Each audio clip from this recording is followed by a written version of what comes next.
Olá! Hoje Mercado Ético traz um convidado que acaba de lançar um livro muito especial.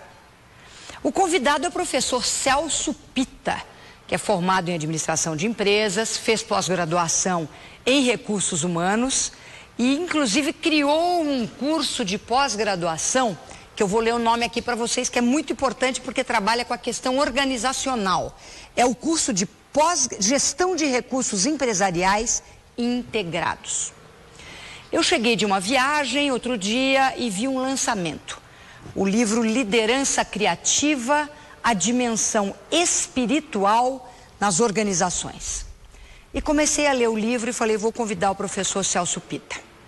Professor Celso Pitta, eu queria entender uma coisa. Você é especialista em gestão de recursos integrados dentro das organizações. O primeiro recurso de uma organização, creio eu, é o ser humano. O que é ser humano? Bom, em primeiro lugar, obrigado pela oportunidade de estar nesse programa maravilhoso. A questão do que é o ser humano é um ponto crucial dentro das organizações. Eu até começo o livro com uma frase de abertura do Teilhard de Chardin, dizendo que nós não somos seres humanos tendo uma experiência espiritual. Nós somos seres espirituais tendo uma experiência humana. Então, o ser humano, na verdade, é uma consciência. É também uma experiência. Na verdade, a condição de ser humano é uma condição temporária para que a gente consiga trazer para o nosso plano físico, terrestre, ou sei lá como queiram chamar, trazer para esse plano uma consciência transcendental. Uma consciência que transcenda a nossa própria natureza humana. Se a gente consegue fazer essa conexão da nossa estrutura humana com essa estrutura divina, podemos chamar assim, espiritual, então a gente terá completado a missão para a qual a gente foi destinado. Então o ser humano é, antes de tudo, essa consciência que está aprendendo, né, por meio dessas vivências, trazer a espiritualidade para esse contexto humano. Né? Basicamente é isso. A própria ciência hoje, né, professor, ela começa a mostrar que a questão da consciência é uma questão da física.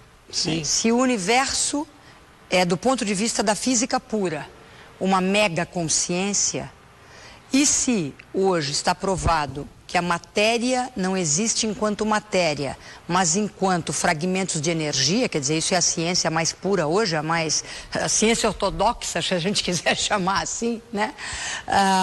Se nós somos puros, vamos dizer, fragmentos ou inteirezas desta grande energia universal. E se o universo é uma mega consciência, então nós somos essencialmente consciência. Exatamente. E portanto, espiritualidade e consciência são, vamos dizer, um conceito muito entrelaçado. Na verdade, a rigor eu diria que é a mesma coisa. É a mesma coisa. A nossa consciência, enquanto seres espirituais, é essa consciência desse cosmos, né? É a consciência da própria natureza. O que acontece é que a gente foi condicionado por vários séculos, né, por influência do pensamento cartesiano, newtoniano, que você citou na física, né, de criar uma separação com o mundo. Nós somos entidades separadas, né? Eu estou separado de você, nós estamos separados da natureza, estamos separados da realidade. Esta separação, essa separatividade é que vem criando todo o conflito que nós temos. Inclusive a separação nossa com todos os outros seres vivos. Exatamente. Se nós estamos separados uns dos outros, se as empresas se separam do universo para o qual, aliás, elas existem, né? Quer dizer, a empresa tem uma razão de estar ali, ela deveria estar a serviço da sociedade, mas se ela se separa e se tranca, quer dizer, esse processo de separação acontece no âmbito humano, o que dirá da nossa completa inconsciência para o fato de que somos parte de uma cadeia de vida, da qual constam, fazem parte todos os seres humanos, inclusive a nossa grande mãe Gaia, não é? Sim, exatamente, até porque a dificuldade que a gente tem que entender essa coisa integrada é justamente por esse condicionamento mental, que até está impregnado no nosso sistema nervoso. Quer dizer, as conexões que a gente faz, né, com os nossos neurônios, essas conexões sinérgicas, né, que a gente faz com a realidade, elas foram até então muito influenciadas por essa visão do separativismo, né? O que a gente precisa fazer agora com urgência é começar a fazer ligações, novas conexões sensoriais, neurais, psíquicas, com uma forma integrada. Ou seja, nós não estamos separados de nada. Quer dizer, a minha consciência afeta a sua, que por sua vez afeta a minha, e assim, por várias e por N conexões, a gente vai construindo a realidade. A realidade não é aquele dado isolado que nós aprendemos na escola, que é uma realidade à parte da nossa existência.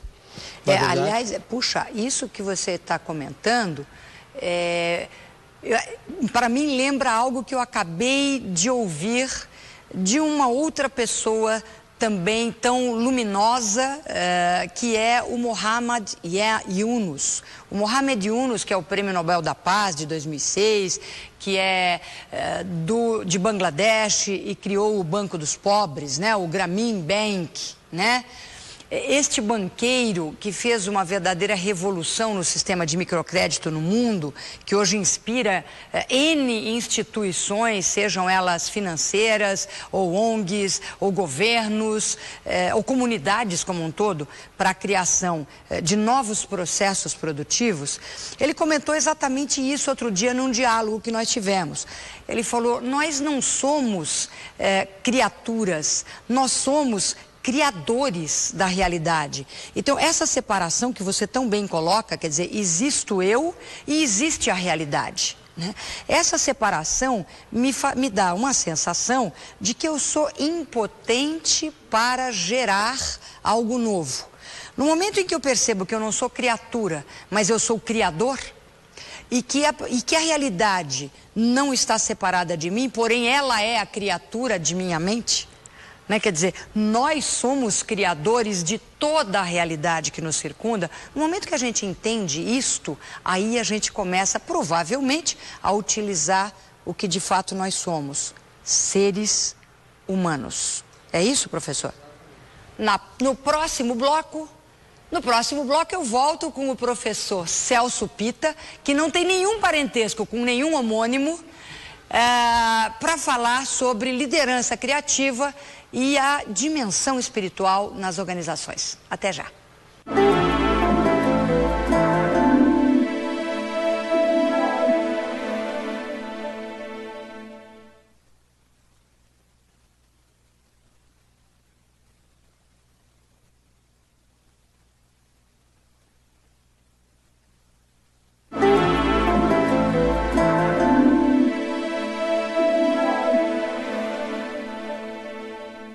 Professor Celso Pitta, você estava comentando que a gente está se separando, quer dizer, hoje existe um fenômeno no planeta, na humanidade, que é um fenômeno de separação. Nós estamos separados da nossa verdadeira natureza e, portanto, estamos separados da nossa conexão com com o nosso DNA, que é a grande energia do universo. Que alguns podem chamar de Deus, outros podem chamar de consciência universal, os nomes não importam. E, portanto, nós estamos separados de todas as formas de vida e da grande mãe Terra. Então, existe toda vamos dizer, uma perversa condição de auto-isolamento e, portanto, de autorrestrição da verdadeira potencialidade humana, se eu bem compreendi. Eu queria entender, professor, por que Por exemplo, as empresas, elas não conseguem acompanhar este momento em que o ser humano está despertando para essa consciência. Quer dizer, a gente conversa com um, conversa com o outro. No nosso programa, a gente entrevista de cientistas puros a líderes empresariais. Enfim, são sempre pessoas que trazem novos pensares. E todos estão trazendo uma coisa na base do seu raciocínio. É que hoje, neste exato momento, a humanidade inteira está sentindo, seja já em nível consciente ou em nível inconsciente,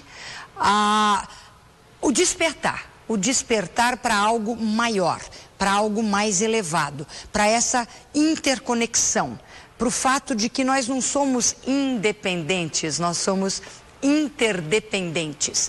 Por que nós estamos acordando e as empresas não, professor? Olha, isso se deve até a um desenvolvimento histórico, né, das próprias organizações. Essa conexão com um todo, que eu chamo, inclusive no livro, de um pensamento arquetípico, né? Eles regem também as organizações, mas o que nós entendemos hoje como organização, ela veio de um processo que não foi um processo muito suave, na verdade. As organizações se constituíram hoje por força de muito conflito, né, de muita luta, até de muita guerra, muito derramamento de sangue. Então, as organizações estão dentro de um contexto dominado por um tipo de pensamento arquetípico, que é a questão do domínio, da força. A gente pode ver isso até dentro das próprias empresas. A sua estrutura hierárquica, ela lembra muito um pensamento arquetípico, que é o pensamento do Alto Egito, do Egito Antigo, né? O pensamento do faraó, aquela pirâmide, em cima tem o presidente, abaixo toda a linha operacional. Essa estrutura de comando e obediência é um pensamento arquetípico antigo, que domina muito as empresas hoje em dia. Então, na verdade, o que acontece é que o indivíduo, fora das organizações, ele teve a oportunidade de se desenvolver muito mais. E o que eu chamo de se desenvolver muito mais é ampliar a sua consciência como ser humano do que dentro das empresas. As empresas, por conta de seus objetivos financeiros, estratégicos, de competição com o mercado, ou seja, por interesses não humanos, na verdade criaram esse distanciamento com o indivíduo. E o indivíduo começou a se ver cerceado da sua capacidade de criação. Ou seja, a empresa muitas vezes atrai para dentro de si, do seu bojo, indivíduos que têm toda uma capacidade de criação, evidentemente, de novas realidades muito melhores, inclusive para a própria empresa, até porque Sim. No seu próprio livro você diz aquilo que hoje está provado. Você trabalhar numa dimensão mais ampla, mais consciente e mais humana vai te tornar também mais lucrativo. Quer dizer, existe um medo, né? É o medo de que se eu deixar de lado esse modelo que você bem desenhou como piramidal, essa coisa do domínio, né? E o dominado, né? O dominador e dominado, eu vou perder, primeiro de tudo, dinheiro, né? Que parece que está no topo do topo do topo, né? Os interesses. Né? Isso. Quando isso não é verdade, né? Você também fala da competitividade. Eu estava outro dia estudando a origem da palavra competir, competere, dar passos, né? Caminhar com os pés, juntos, na mesma direção. Então, a gente conseguiu desvirtuar até o sentido, né? Hoje competir é assim, eu preciso te matar para que eu prevaleça, né? Nem mesmo a palavra competir tem este verdadeiro significado. Agora, dentro das organizações, o ser humano então está sendo restrito. Quer dizer, nós somos maiores do que o papel que a organização reservou para nós. Por que a organização não solta estas amarras para que ela possa ser um ator maior no contexto novo? Primeiro é por um aspecto que você mencionou bastante interessante, essa estrutura rígida da organização, que ela veio sendo construída ao longo da história para se firmar como uma estrutura de poder, na verdade é uma estrutura muito fraca. Ela se vale dessa estrutura rígida porque ela não consegue tolerar perturbações criativas. Na verdade, toda a criatividade, ela vem primeiro num momento de perturbação. Eu sinto uma perturbação cognitiva, quer dizer, eu estou conectado com todas as coisas. Num primeiro momento isso vem com uma perturbação das minhas crenças e depois eu reformulo toda essa situação, me estabilizando novamente. As empresas não têm essa flexibilidade, elas são estruturas rígidas que usam o poder para ilusoriamente deterem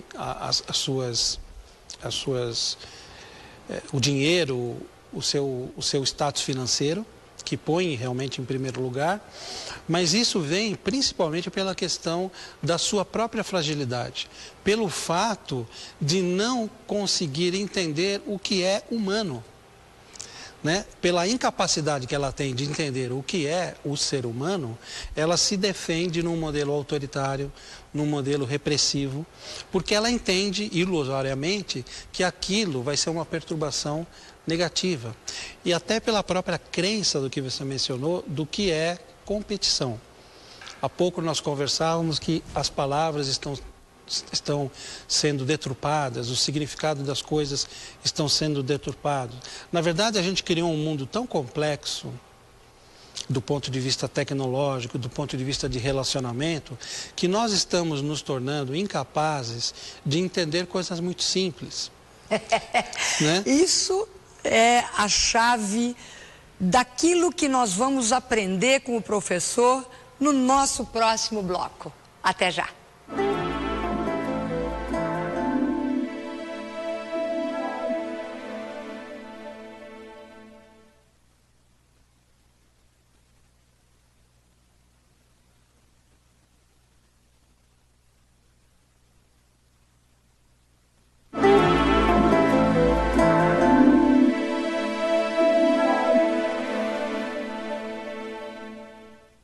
No bloco anterior, o professor Celso Pitta nos trouxe uma reflexão muito importante. É a de que as empresas, a corporação, ela está aprisionada, engessada numa estrutura muito rígida. E essa estrutura, ela não comporta o necessário caos criativo que faz parte de todo o processo de crescimento, de renovação, de oxigenação. Então cria-se uma espécie de autoimpedimento. Isso me inspira muito a me lembrar de um poema maravilhoso que está no Tao Te Ching, o livro de Tao, que diz o seguinte: o ser humano, quando nasce, é tenro, suave e flexível. O ser humano, quando morre, é seco, endurecido, rígido. As árvores, as plantas, quando nascem, são tenras, suaves, flexíveis. As árvores, as plantas, quando morrem, estão secas, duras e rígidas. Isso nos mostra que a rigidez é companheira da morte. E a flexibilidade é companheira da vida. Professor Celso Pitta, como trazer vida às empresas, já que elas estão, de alguma maneira, se autoasfixiando nessa rigidez? A gente sabe, e o seu livro mostra muito bem, que para compatibilizar esse crescimento que hoje já acontece no nosso ser coletivo, com a empresa e essa coisa que precisa ser quebrada, essa rigidez, precisa ser desfeito esse muro, existe uma maneira sim, que é um processo sistêmico interno. O que é esse novo processo sistêmico dentro da organização? Então, na verdade, para a empresa se humanizar, para se trazer vida para dentro da empresa, é preciso que a empresa comece a pensar com outros paradigmas que não essa questão de sua estrutura rígida. No seguinte sentido, há uma crença generalizada que as empresas precisam primeiro ter para depois ser. Quando, na verdade, a postura que está sendo exigida agora é justamente o contrário. Nós precisamos ser para depois ter. É uma consequência. O ter é uma consequência daquilo que você é. E não é o objetivo final.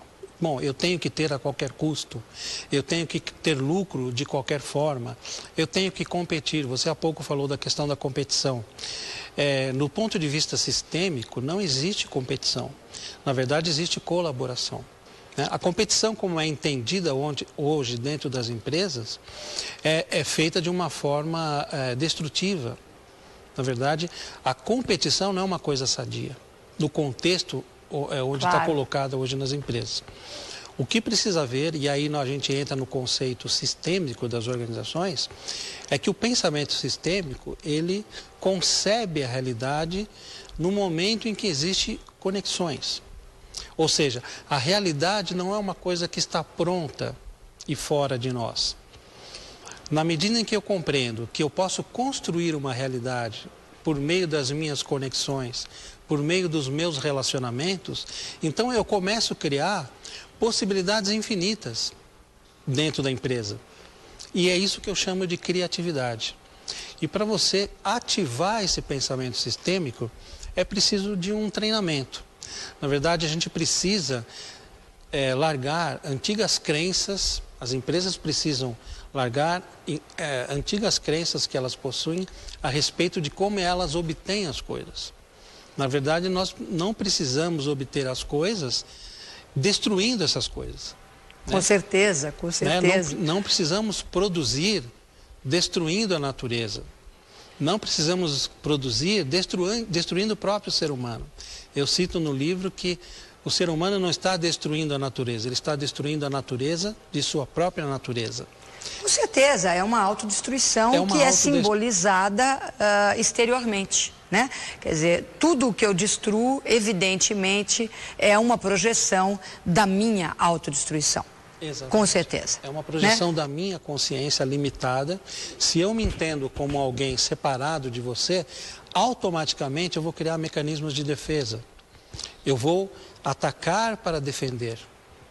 Se eu entender você como um complemento da minha realidade, e cada indivíduo tem um lugar certo dentro de qualquer organização viva, não há que ter essa preocupação com a destruição para eu obter. Eu não preciso, a título de competir com você, destruir a sua habilidade, destruir o que você é. Na verdade, só pela compreensão de que nós somos realidades complementares, nós podemos chegar a um objetivo comum. Agora, professor, quando a gente entra numa empresa hoje, frequentemente, ou entra no site, enfim, não importa, a gente sempre vê logo de cara a missão. A missão. A missão, em geral, ela vem recheada de palavras muito bonitas. E costuma ficar na parede, né? Ou no site. Quase sempre. Muito bem. Os seres humanos que conceberam aquela missão e escreveram aquela missão, eles são cínicos, eles são hipócritas, ou eles são prisioneiros de uma realidade da qual eles gostariam de se libertar, a ponto de que eles conseguiram expressar em palavras o que de fato eles gostariam de ser? Eu acredito que é essa última hipótese. Eles acabam se tornando prisioneiros daquele contexto linguístico, né? Daquele contexto semântico, que não é humano. Na verdade, o ser humano ele tem a sua própria estrutura de linguagem, a sua própria estrutura semântica, que é a concepção do mundo, da concepção da sua própria realidade. Na verdade, nós só existimos no contexto da nossa linguagem, não existimos fora dela. E a nossa linguagem está conectada com todas as coisas. quando as organizações criam linguagens artificiais, tipo declarar uma missão e essa missão fica pregada na parede, ela começa a não fazer nenhum sentido para as pessoas. E se isso não faz sentido para as pessoas não conseguem aprender com essa missão. Se isso não faz sentido para as pessoas não conseguem compreender o significado das palavras, aquilo que nós estávamos falando há pouco. Então, a missão das organizações, elas começam a ser deturpadas porque começam a entrar num contexto puramente artificial. É desse mundo artificial que o mercado ético procura libertar todos nós. O mundo real é muito melhor. Muito obrigada, professor Celso Pitta, pelo seu ensinamento e inspiração. E nós esperamos você no próximo Mercado Ético para mais uma série de novos pensares e, consequentemente, novos agires. Até lá!